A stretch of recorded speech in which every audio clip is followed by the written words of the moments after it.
সন্ধ্যায় কিছু চটপটা খেতে ইচ্ছে করলে এই রেসিপিটি আপনাদের জন্যে।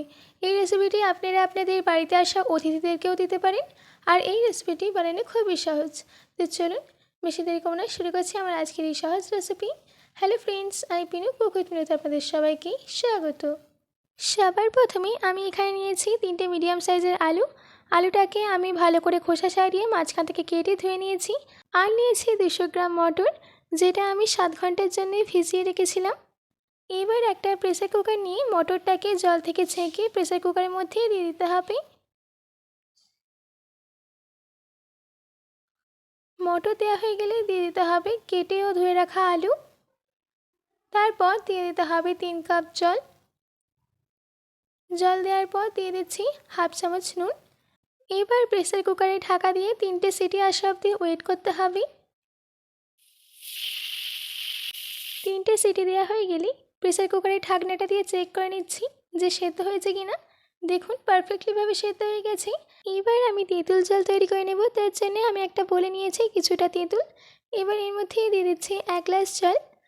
জল দেওয়ার পর জলের সঙ্গে তেঁতুলটাকে ভালো করে মিশিয়ে নিতে হবে। ভালো করে মিশিয়ে নেওয়া হয়ে গেলে জলের মধ্যে থেকে তেঁতুলের বীজগুলোকে আমি বের করে নিচ্ছি।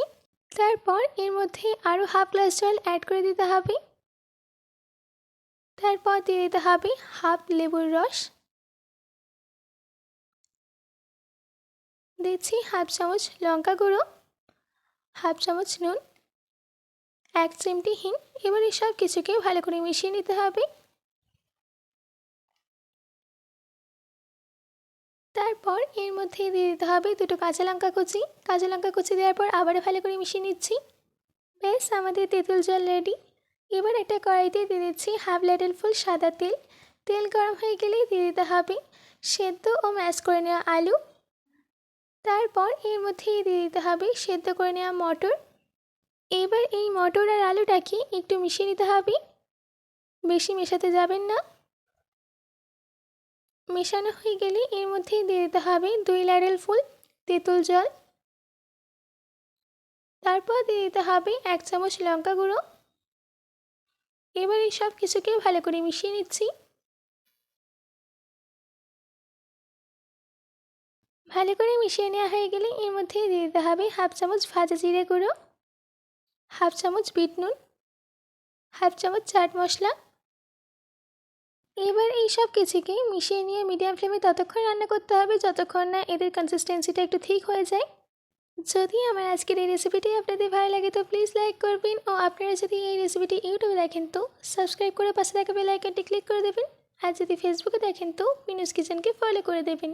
আর এই রেসিপিটিকে প্রচুর প্রচুর পরিমাণে প্রত্যেকের কাছে শেয়ার করতে একদম ভুলবেন না। বেশ, আমাদের আলু মটর চাট রেডি। এবার এটাকে আমি সাইডে রেখে দিচ্ছি। এদিকে আলু মটর চাটকে প্লেটিং করার জন্য আমি নিয়েছি স্লাইস করে কেটে নেওয়া পেঁয়াজ, টমেটো কুচি, গ্রেট করে নেওয়া বিটরুট, গ্রেট করে নেওয়া গাজর, লম্বা করে কেটে নেওয়া শসা আর কাঁচা লঙ্কা কুচি।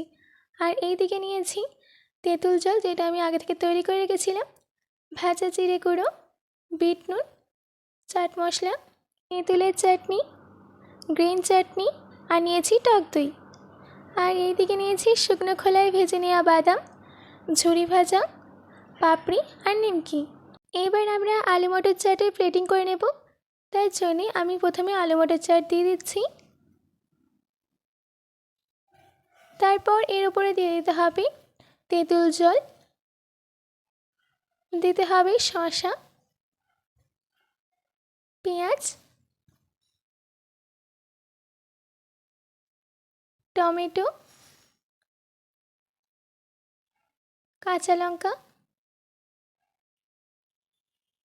গাজর, বিট অল্প পরিমাণে দিয়ে দিচ্ছি ধনেপাতা কুচি,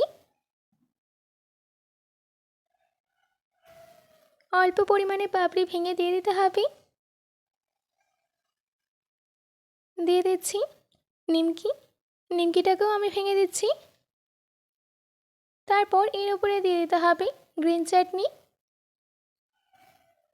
তেঁতুলের চাটনি, দিচ্ছি টক দই, উপর থেকে দিয়ে দিচ্ছি ঝুরি ভাজা, অল্প পরিমাণে বাদাম,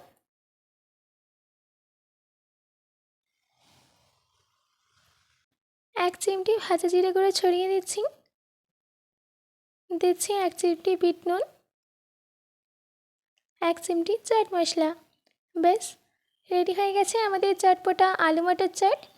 আশা করছি আমার আজকের এই রেসিপিটি আপনাদের ভালো লেগেছে। বাড়িতে এটি অবশ্যই ট্রাই করবেন ও কমেন্ট করে জানাবেন যে কেমন হয়েছে। আজকের মতো এইটুকু, আবার দেখা হচ্ছে অন্য কোনো রেসিপি নিয়ে। ভালো থাকবেন, সুস্থ থাকবেন।